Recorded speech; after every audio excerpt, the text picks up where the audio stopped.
Hello दोस्तों, कैसे आप सभी लोग। मित्रों, जैसा कि पता है कि आज 26 जनवरी है और राष्ट्र की एकता को प्रदर्शित करने वाला ये राष्ट्रीय पर्व है जिसमें सभी धर्म के लोग इस त्यौहार को बहुत धूमधाम से मनाते हैं और इस त्यौहार को प्रदर्शित किया जाता है विभिन्न प्रकार के समारोह से। और जो हमारे वीरों ने देश को आज़ाद दिलाने के लिए जो अपने प्राण गंवाए, प्राण न्यौछावर किए, जो कुर्बानी दी, उनको भी याद किया जाता है। क्योंकि देश है तो मित्रों इनका कुछ प्रतीक भी है। हर क्षेत्र में अगर बात करते हैं, चाहे राष्ट्रीय पुष्प हो, चाहे राष्ट्रीय पेड़ हो या राष्ट्रीय पशु हो, तो ये सारे प्रतीक राष्ट्र की एकता को प्रदर्शित करते हैं। तो मित्रों आज हम उसी संदर्भ में बात करते हैं और आज हम लोग पढ़ेंगे राष्ट्रीय प्रतीकों के बारे में। तो सबसे पहले मित्रों बात करते हैं राष्ट्रीय प्रतीक में आता आपका राष्ट्रीय ध्वज, जो कि सबसे इंपॉर्टेंट है और इसको 22 जुलाई 1947 को भारतीय संविधान ने इसको स्वीकृत किया था। और इसमें 3 रंग होते हैं, जैसा कि आप तीनों को पता है तो इसमें ज़्यादा डिटेल जाने की जरूरत नहीं है। इसके बीच मित्रों एक चक्र होता है जिसमें 24 तीलियां होती है जो प्रगति का प्रतीक होते हैं और हर तीली का एक निश्चित मतलब होता है। उसके विषय में हम लोग बाद में पढ़ेंगे, बट इंपॉर्टेंट है कि उसमें 24 तीलियां होती हैं, ठीक है, और नीले कलर की होती हैं। अगर बात करें इसकी लंबाई चौड़ाई की तो इसकी लंबाई और चौड़ाई 3:2 की है। अगर चौड़ाई और लंबाई की बात करते हैं मित्रों तो 2:3 है। इसी संदर्भ में बात करते हैं कि 12 मार्च 2018 को बेलगांव, जो कि कर्नाटक राज्य में स्थित है, उस समय भारत का सबसे ऊंचा झंडा फहराया गया था। इसलिए एक इंपॉर्टेंट चीज है, रख लीजिए, कहीं पूछ भी सकते हैं कि 12 मार्च 2018 को कर्नाटक के बेलगांव में भारत का जो झंडा था सर्वाधिक ऊंचा फहराया गया था। अगर बात करते हैं राष्ट्रीय चिन्ह की, तो जो हमारा राष्ट्रीय चिन्ह है देखा होगा ललाट, तो ये बहुत महत्वपूर्ण है। आइए इसके बारे में कुछ पढ़ते हैं मित्रों। ये राष्ट्रीय चिन्ह है जो सारनाथ से लिया गया है और अशोक स्तंभ से, सारनाथ के अशोक स्तंभ से लिया गया है। हालांकि मित्रों इसमें 3 सिंह दिखाई देते हैं, लेकिन वास्तविक रूप से इसमें 4 सिंह होते हैं जो चारों दिशाओं का प्रतिनिधित्व करते हैं और चारों दिशाओं की ओर ये मुख किए हुए हैं। इसके बारे में और अगर बात करते हैं मित्रों, तो ये जो सिर है, जो 4 सिंह है, एक दूसरे की ओर पीठ करे हुए हैं और चारों दिशाओं की ओर हैं।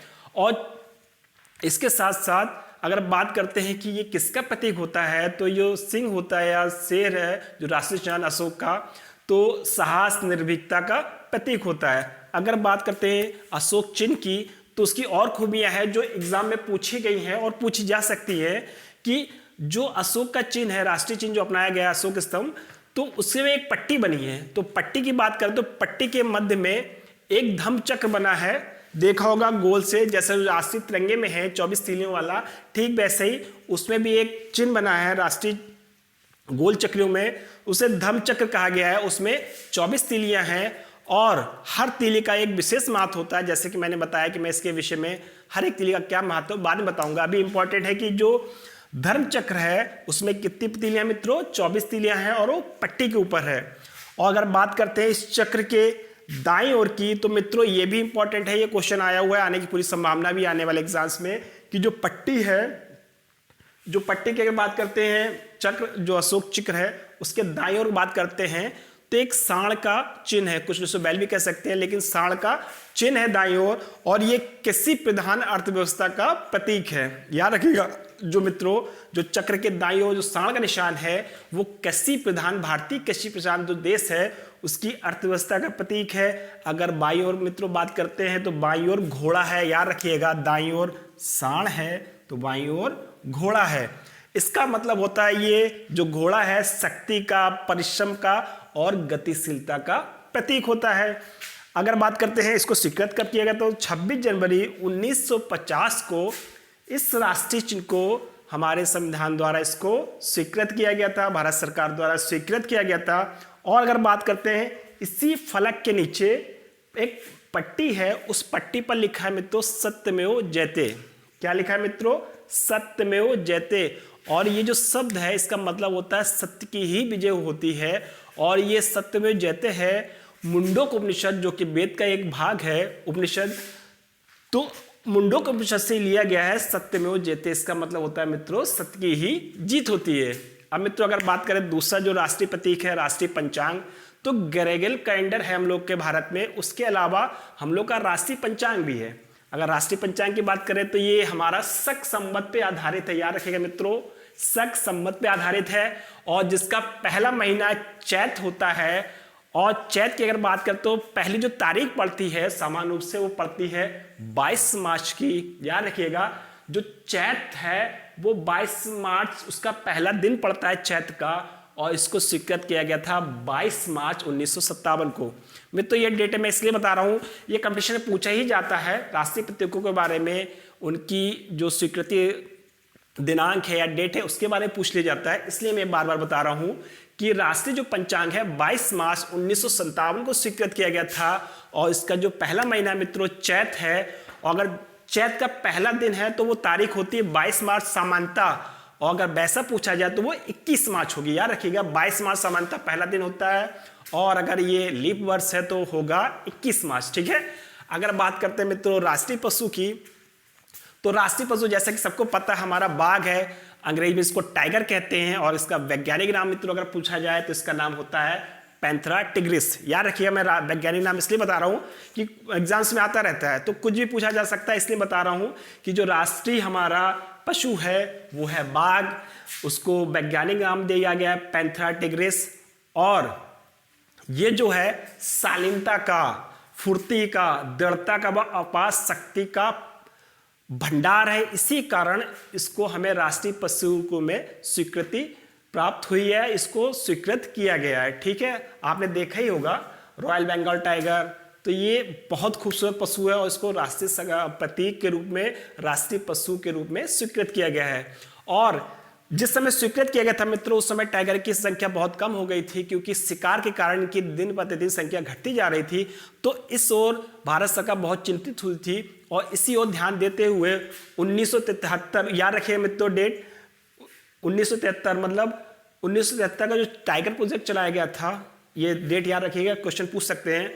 1973 का टाइगर प्रोजेक्ट, उसको जो शेरों की संख्या है, बाघ जो पशु है बाघ, उनकी संख्या को घटाने से बचाने के लिए, उनको रोकने के लिए, उनका जो शिकार हो रहा था अवैध, उन शिकार को रोकने के लिए, उनको संरक्षण प्रदान करने के लिए और उनकी संख्या बढ़ाने के लिए 1973 में प्रोजेक्ट टाइगर चलाया गया था। याद रखिएगा। अब जो कि संख्या काफ़ी बढ़ गई है मित्रों उसकी। अगर बात करते हैं मित्रों राष्ट्रीय पक्षी की, तो जो राष्ट्रीय पक्षी है वो हमारा मयूर है, और इसका वैज्ञानिक नाम मित्रों है पावो किस्टेटस। ठीक है। याद रखिएगा वैज्ञानिक नाम पावो किस्टेटस, जो कि आपने देखा होगा कि बहुत खूबसूरत पक्षी होता है, और इसके सर पर कलगी टाइप की होती है, और इसकी आंख के नीचे सफ़ेद कलर का होता है, इसके पंख बहुत सुंदर होते हैं, और जब ये डांस करता है तो बहुत खूबसूरत लगता है। तो याद रखिएगा एक चीज़ और इम्पॉर्टेंट मित्रों, मोर और मोरनी में एक मूलभूत अंतर ये कि जो पंख फैला के जो नृत्य होता है वो मयूर का मतलब मोर के होते हैं, मोरनी के पंख नहीं होते हैं, उनके बहुत ना के बराबर होते हैं।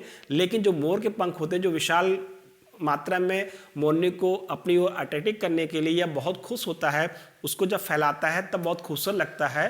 तो याद रखिएगा मोर के पंख होते हैं, मोरनी के नहीं होते हैं। और मित्रों अगर बात करते हैं पावो किस्टेटस की, ये भी एक तरह से विलुप्त प्रजाति हो रही थी, और इसको संरक्षण देने के उद्देश्य से 1972 मतलब भारतीय वन एवं वन प्राणी सुरक्षा अधिनियम बनाया गया था। याद रखिएगा डेट, भारतीय वन एवं वन प्राणी सुरक्षा अधिनियम 1972 में इसको पूर्णतः संरक्षण दिया गया है, और इसका शिकार करना अपराध है, और इसके लिए बहुत ही कड़े नियम बने हुए हैं। ठीक है। आगे बात करते हैं राष्ट्रीय पुष्प की। चूंकि राष्ट्रीय पुष्प की बात करते हैं तो मित्रों राष्ट्रीय जो हमारा पुष्प है वो है कमल, जैसे कि सब लोग जानते होंगे, कोई बड़ी बात नहीं है। तो हमारा राष्ट्रीय पुष्प कमल है, लेकिन इसका वैज्ञानिक नाम बहुत कम लोगों को पता है, बहुत लोग जानते हैं लेकिन बहुत कम लोग हैं शायद ना जानते हो, मैं उनके लिए बता रहा हूँ। इनका वैज्ञानिक नाम लिलम्बियन न्यूसीफेरा है। याद रखिएगा मित्रों कि जो कमल है हमारा राष्ट्रीय पुष्प नीलम्बियन न्यूसीफेरा है। ठीक है। देखा ही होगा, बहुत खूबसूरत होता है, तालाब में निकलता है, बहुत खूबसूरत लगता है। ठीक है। और अगर बात करते हैं मित्रों राष्ट्रीय फल की, तो सबको पता, सॉरी इससे पहले एक बात कर लेते हैं राष्ट्रीय वृक्ष की। तो जो हमारा राष्ट्रीय वृक्ष है मित्रों वो है बरगद।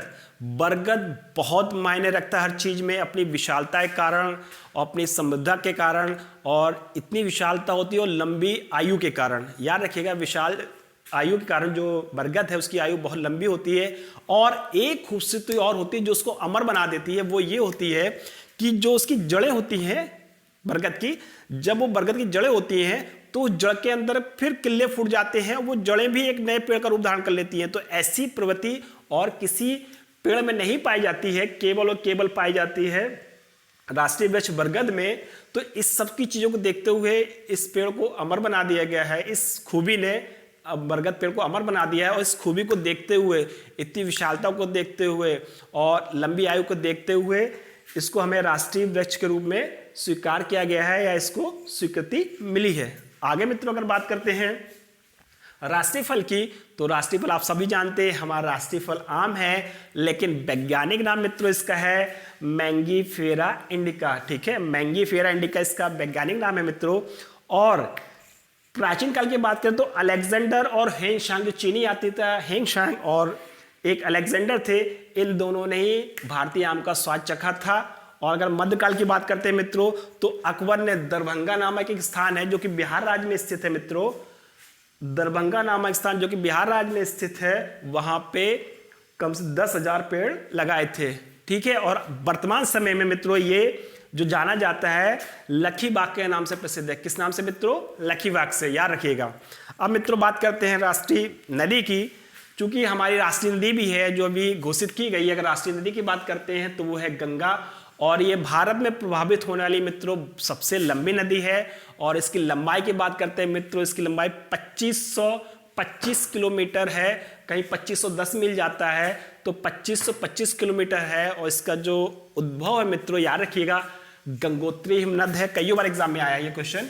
इसका जो उद्भव स्थल है वो गंगोत्री हिमनद है, जहां पर गंगोत्री हिमनद में से भागीरथी के नाम से जाना जाता है मित्रों। किस नाम से? भागीरथी के नाम से। ठीक है, तो मित्रों याद रखिएगा, जो राष्ट्रीय हमारी नदी है वो गंगा है। ये भारत की प्रभावित होने वाली सबसे नदी है, सबसे लंबी नदी है। इसकी लंबाई 2525 किलोमीटर है, और इसका जो उद्भव है गंगोत्री हिमनद है, और जहां इसे भागीरथी के नाम से भी जाना जाता है। ठीक है, और ये भारत के प्रायः क्षेत्र में उपजाऊता के लिए प्रसिद्ध है, और इसके कारण जो भारतीय उत्तर भारत के क्षेत्र की बात करें तो बहुत अधिक उपजाऊ हो जाता है। ठीक है, ये अपनी उर्वरता के लिए भी प्रसिद्ध है। अगर मित्रों और बात करते हैं तो ये जो राष्ट्रीय जलीय जीव है, अगर हम बात करें राष्ट्रीय जलीय जीव की, तो हमारा जो राष्ट्रीय जलीय जीव है वो है राष्ट्रीय जलीय जीव की बात करते तो वह है गंगा डाल्फिन मित्रों, याद रखिएगा। और इसको दूसरा नाम सूंस है, इसको सूंस के नाम से भी जाना जाता है। तो राष्ट्रीय जलीय जीव हमारे गंगा डाल्फिन है, इसे सूंस के नाम से जानते हैं। और 5 अक्टूबर 2009, याद रखिएगा, 5 अक्टूबर 2009 को इसको स्वीकृति मिली थी राष्ट्रीय जलीय जीव के रूप में। चूंकि ये संकटग्रस्त एक प्रजाति है, तो इसको संरक्षण देने के उद्देश्य से इसको राष्ट्रीय जलीय जीव के रूप में स्वीकृत किया गया था। और वन्य जीव संरक्षण अधिनियम 1972 के, याद रखिए मित्रों, वन्य जीव संरक्षण अधिनियम 1972 के अनुसूची वन में इसको शामिल किया गया है। ठीक है, याद रखिएगा।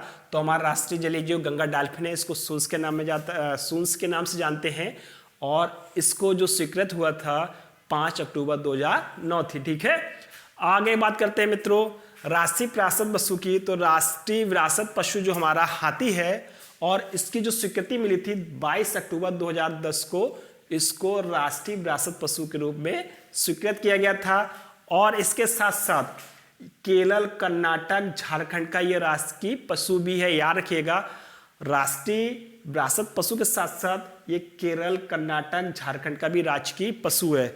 और एक मिनट और देख लीजिए मित्रों, अगर बात करते हैं जो राष्ट्रीय पुष्प की, तो ये हमारा राष्ट्रीय पुष्प कमल तो था ही था, साथ साथ ये कर्नाटक और हरियाणा का भी राजकीय पुष्प है, याद रखिएगा, क्वेश्चन पूछा जा सकता है।